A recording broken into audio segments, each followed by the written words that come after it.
এনেকুৱা যদি সুবিধা বেদ দেখিছিলো যে তৃতীয় আৰু চতুৰ্থ শ্ৰেণীৰ চাকৰিত APSCৰ ধৰণে পৰীক্ষা কিয় হ'ব লাগে। দৰাচলতে আচল কথাটো হ'ল যে আমি APSCৰ ষ্টেণ্ডাৰ্ডৰ প্ৰশ্ন কাটিব খোজা নাই। APSCৰ ধৰণৰ পৰীক্ষা তাৰমানে প্ৰথম প্ৰিলিমছ হ'ব, তাৰপিছত মেইনছ হ'ব আৰু তাৰপিছত আমাৰ ভাইবা হ'ব। কিন্তু পৰীক্ষাৰ প্ৰশ্নৰ ষ্টেণ্ডাৰ্ড চতুৰ্থ শ্ৰেণীৰ কাৰণে APSCৰ দৰে নহয়। পৰীক্ষাৰ প্ৰশ্নৰ ষ্টেণ্ডাৰ্ড মেট্ৰিকৰ দৰে হ'ব, হায়াৰ ছেকেণ্ডেৰীৰ দৰে হ'ব।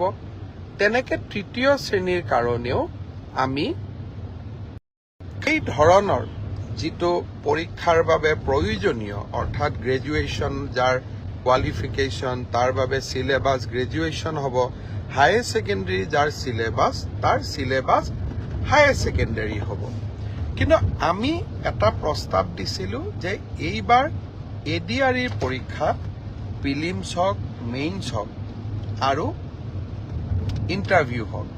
কিয় কৈছিলোঁ আপোনালোকে জানি আচৰিত হ'ব যে ৭,০০০ পোষ্টৰ ভিতৰত এটা পোষ্ট আছে যাৰ কোৱালিফিকেশ্যন হায়াৰ ছেকেণ্ডেৰী আৰু সেই শিতানত ৩,৭০০ পোষ্ট আছে।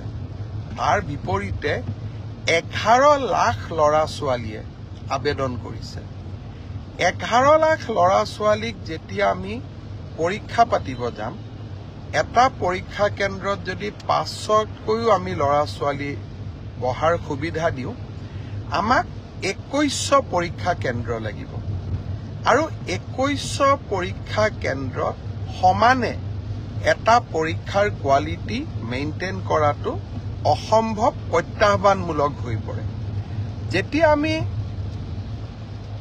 2100 পৰীক্ষা কেন্দ্ৰত আমি পৰীক্ষা পাতিম, কৰবাত ইনভেজিলেটৰজন ইমান ভাল কোৱালিটিৰ নহ'ব পাৰে, কৰবাত লিকেজ থাকিব পাৰে, কৰবাত চাকৰিত ইজনে সিজনক সহায় কৰাৰো অভিযোগ থাকিব পাৰে। যদি আমি প্ৰিলিমছত এই অভাৱ বা অভিযোগ যিসমূহ থাকিসমূহৰ পৰা আমি যেতিয়া প্ৰিলিমছৰ পৰীক্ষাৰ ফলাফল দিম, প্ৰিলিমছত 1 লাখ ল'ৰা ছোৱালীয়ে পাছ কৰিব আৰু 1 লাখ ল'ৰা ছোৱালীক আমি যেতিয়া মেইনছ পৰীক্ষা পাতিম, তেতিয়া তাত পৰীক্ষাৰ কোৱালিটিটো আমি খুব সূক্ষ্মভাৱে মেইনটেইন কৰিব পাৰিম। অৰ্থাৎ শেষলৈ গৈ যোনে চাকৰি পাব, তাত কোনো ধৰণে কোনো কেণ্ডিডেটে কম্প্ৰমাইজ কৰি চাকৰি পোৱাৰ সুবিধা নাথাকে। সেইকাৰণে UPSCৰ পৰীক্ষাই হওক, APSCৰ পৰীক্ষাই হওক, তিনিটা তৰপত পৰীক্ষা পাতে। পৰীক্ষাৰ প্ৰশ্নৰ কাকতবোৰ APSC UPSCৰ দৰে নহয়। দুজন মানে কৈ আছে চতুৰ্থ শ্ৰেণীৰ কাৰণে APSCৰ দৰে পৰীক্ষা কিয় হ'ব লাগে। চতুৰ্থ শ্ৰেণীৰ ইণ্টাৰভিউত APR জনে ক্লাছ 10ৰ ষ্টেণ্ডাৰ্ডে পৰীক্ষাৰ প্ৰশ্নৰ উত্তৰ দিব। কিন্তু প্ৰিলিমছ আৰু মেইনছৰ মাজেদি যেতিয়া সৰকি আহিব, তেতিয়া চাকৰি যোগ্যজনে পাব। মোৰ এটাই লক্ষ্য আছিলে যে চাকৰি যাতে যোগ্যজনক বাদ দি আন কোনোৱেও নাপায়।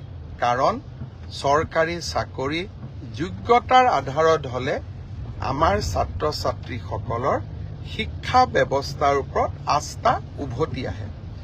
যোৱাবাৰ আমাৰ এটা পৰীক্ষাত কেণ্ডিডেট আছিল 6 লাখ। এইবাৰ এটা পৰীক্ষাত হ'ব আমাৰ কেণ্ডিডেট 11 লাখ। প্ৰিলিমছ মেইনছৰ মাজেদি আমি আহিলে আমাৰ বহুখিনি চেক এণ্ড বেলেঞ্চ আমি কৰিব পাৰিলোহেঁতেন। কিন্তু যি নহওক, মই বিশ্বাস কৰোঁ যে চৰকাৰৰ সিদ্ধান্ত যিমান হওক আমি বিতৰ্কৰ ঊৰ্ধত ৰাখিব লাগে। দুই এজন ৰাজনৈতিক দলেই হওক বা আমাক বেয়া পোৱা দুই এজন ব্যক্তিয়ে হওক, চৰকাৰৰ প্ৰতিটো কথাতে তেওঁলোকে বিতৰ্ক হোৱাটো বিচাৰে আৰু বিতৰ্কৰ পৰা তেওঁলোকৰ যে কিবা লাভ হয় এনেকুৱা নহয়।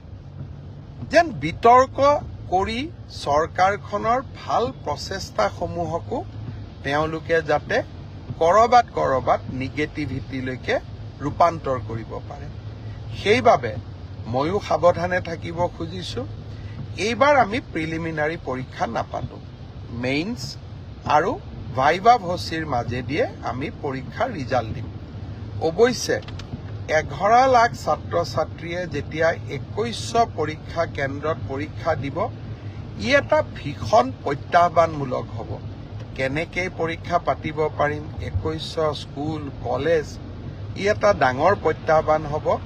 চৰকাৰী বিষয়াসকলে এই বিষয়ে আলাপ আলোচনা আৰম্ভ কৰিছে। ৰাইজৰো সহযোগিতা লাগিব। কি ধৰণে পৰীক্ষাটো বিতৰ্কৰ ওপৰত ৰাখিবৰ কাৰণে ৰাইজৰো আমি সহায় ল'ব পাৰোঁ, তাৰ বিষয়ে আমি চিন্তা চৰ্চা কৰিছোঁ। সময়ত আমি আপোনালোকক ক'ম। 3 অক্টোবৰৰ পৰা পুলিচৰ ইণ্টাৰভিউ আৰম্ভ হ'ব। তাত এনেকুৱা কোনো অসুবিধা নাই, যোৱাবাৰ যেনেকৈ নিযুক্তি হৈছিল এইবাৰো হ'ব। আৰু শিক্ষকৰ নিযুক্তিৰ ক্ষেত্ৰতো আমি ইতিমধ্যে ব্যৱস্থা আৰম্ভ কৰিছোঁ আৰু ইয়াতো বহুত বেছি বিতৰ্কৰ অৱকাশ নাই। আৰু এইবিলাকত নিশ্চিত কোৱালিফিকেশ্যন লাগে কাৰণে কেণ্ডিডেটৰ সংখ্যাও কম। কিন্তু তৃতীয় আৰু চতুৰ্থ শ্ৰেণীত এইবাৰ অসম্ভৱ প্ৰাৰ্থীয়ে আবেদন কৰিছে।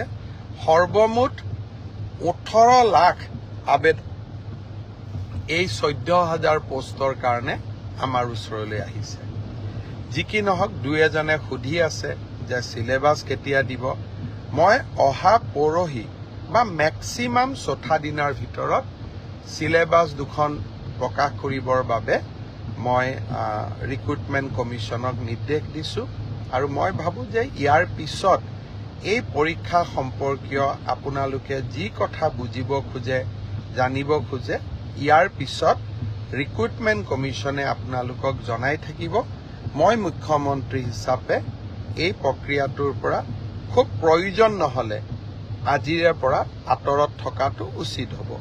অৱশ্যে ক'ৰবাত ভুল ভ্ৰান্তি থাকিলে, ক'ৰবাত কিবা বুজাত অসুবিধা হ'লে, ক'ৰবাত স্পষ্টীকৰণৰ প্ৰয়োজন হ'লে নিশ্চয় মই আপোনালোকক এই ধৰণে ফেচবুক লাইভে হওক বা সাংবাদিক মেলত আহি আপোনালোকক মই বুজাবৰ বাবে বা আপোনালোকক চৰকাৰৰ স্থিতি স্পষ্ট কৰিবৰ বাবে মই চেষ্টা কৰিম। বানপানী গোটেইকেইখন নদীতে পানী কমিছে।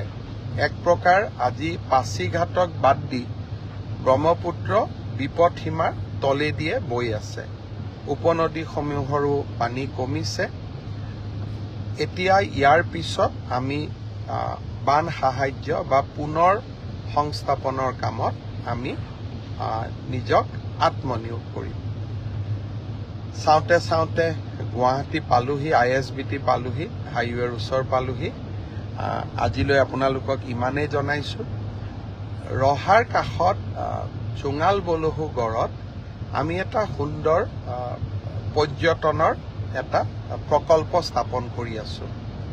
অহাকালি যদি সময় পাওঁ এবাৰ ৰহালৈ যোৱাৰ বাবেও চেষ্টা কৰিম, প্ৰকল্পটো চোৱাৰ কাৰণে।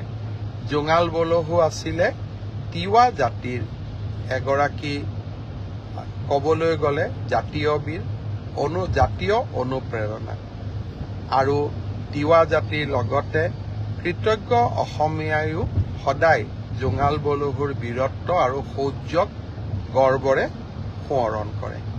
পুনৰ এবাৰ আপোনালোকক ধন্যবাদ জনালোঁ ফেচবুক লাইভৰ সৈতে জড়িত হোৱাৰ বাবে।